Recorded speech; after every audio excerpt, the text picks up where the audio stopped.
Good morning, good afternoon, good evening. It's Jennifer Oliver O'Connell. Ask the Girl Turns, and you are in my orbit on X, Substack, and all the other places that I post videos. Well, welcome, my new subscribers. I so appreciate that you want to be in my orbit for all the analysis, all the hot takes, and some of the deep dive for you paid subscribers, as well as the full length videos. Thank you, thank you, thank you for your support and believing in the work, and wanting just a different perspective, a different viewpoint on what is going on in our very crazy, crazy world. So since I last patched in with you, Vice President Kamala Harris, and selected Democrat presidential nominee, has chosen a running mate, Minnesota Governor Tim Walz. And the political junkies and the news hounds know about this man. The rest of the world does not, but boy, are they finding out. He's a disaster. If you believe in civil liberties, if you hated all the draconian measures regarding COVID, if you don't believe in mutilating and destroying children for the sake of gender ideology, then this is not the man you want to be around at all. This is not the man you want as one heartbeat away from the presidency. He's a disaster, and that disaster is unfolding with the fact that he was in the Minnesota National Guard for a little over 20 years, 25 years, something like that, brags about it, has it in his congressional resume, ran on it several times in his congressional career and his gubernatorial career. Well, apparently he is being accused of stolen valor, not necessarily that he did not serve in the National Guard, but he claimed that he went to Iraq and that he fought in Operation Iraqi Freedom, or I forget the exact title. You military folks can help me out with that. But OEF, Enduring Freedom, Operation Enduring Freedom, which was Iraq and I think part of Afghanistan. And apparently, basically, he made it all the way to Italy. He was deployed to Italy for a year. And then before him and his unit, because he led a unit, was scheduled to go to Iraq, he decided he wanted to retire. Trained his unit up, got his his year shortened. He basically retired 2 years early and never went to the battlefield with his soldiers. So, of course, anybody who did go to the battlefield, anyone who did fight in Iraq, the people who fought and died are hella pissed. And I don't blame them.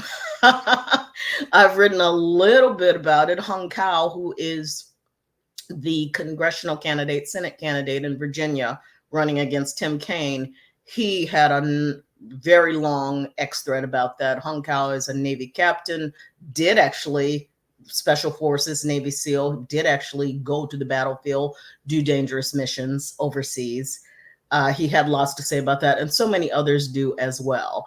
This is kind of imploding on the Harris-Walz campaign, especially since this particular candidate loves to poke at J.D. Vance and his established military service as a Marine who did deploy to Afghanistan, and that they're having to eat a lot, and now of course they're doing damage control and song and dance. Mayor Howdy Pete weighed in. Supposedly he's the Democrat example of military service, since he went to West Point, I think, or something or another. They love to tout how he's a military person. This is what Democrats do. I had a great conversation with one of our editors at Red State about this, that the right and people on the right get what an egregious action this stolen valor is. It's like the left and Democrats are just kind of trying to gloss it over, because they see military service as just a resume burnisher, as an enhancer, as something that they do in order to make them look more American and more patriotic, but it means not a whole lot to them. It means everything. to people on the right. It means everything to the people who actually did fight and died and stood for their country, who fought for the flag. It means a lot. And you do not misrepresent, and that's what he did. He lied a lot and he misrepresented a lot this service.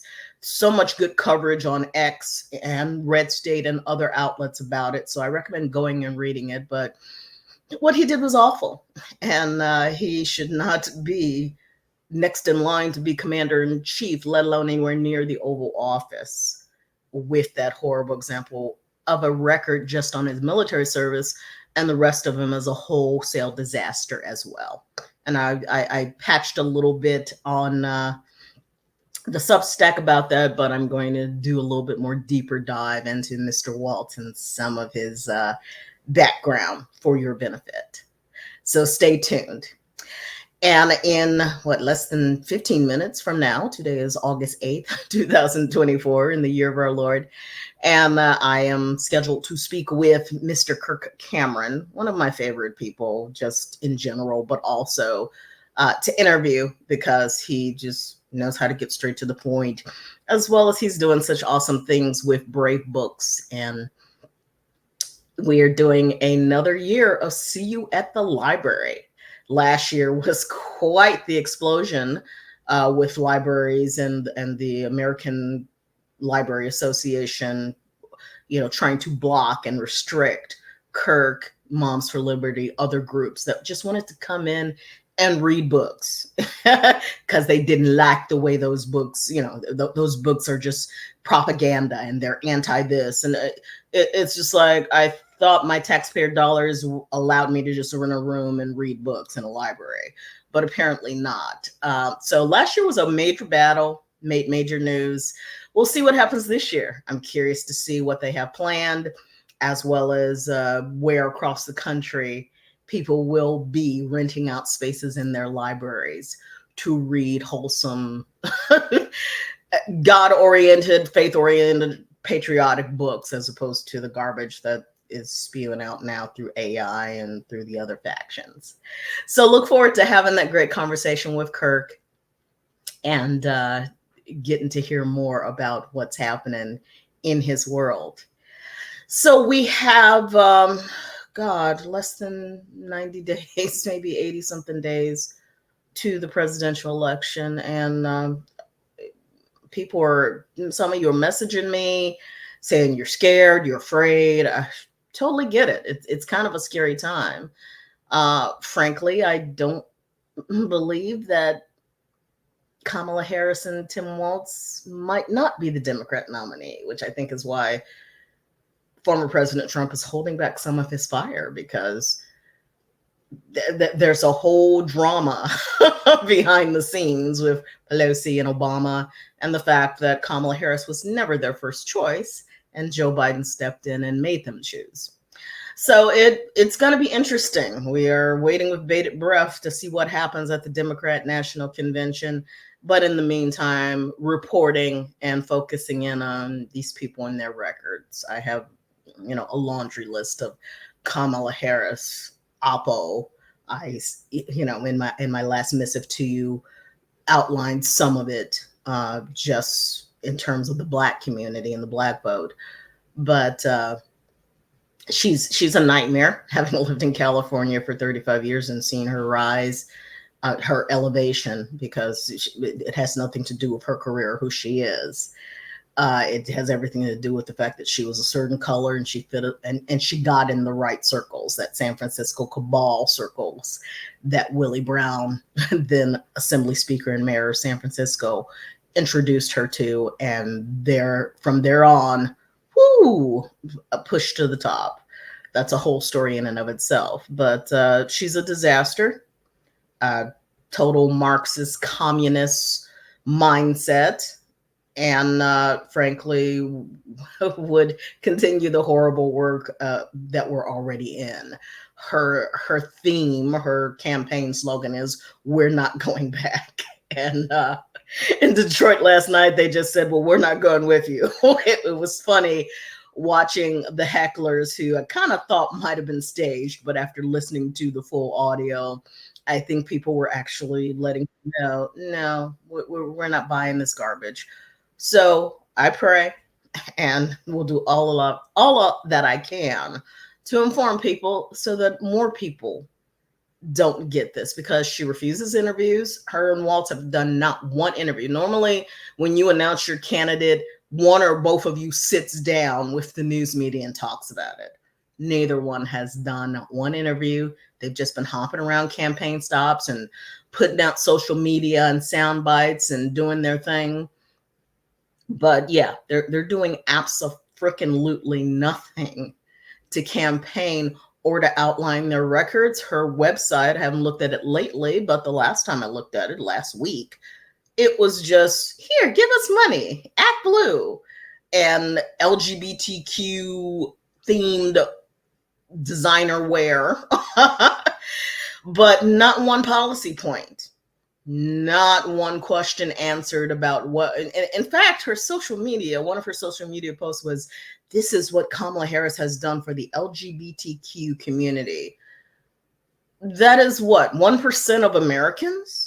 I got LGBT friends or LGBT friends, but you know, the whole Q plus plus, don't get involved in that.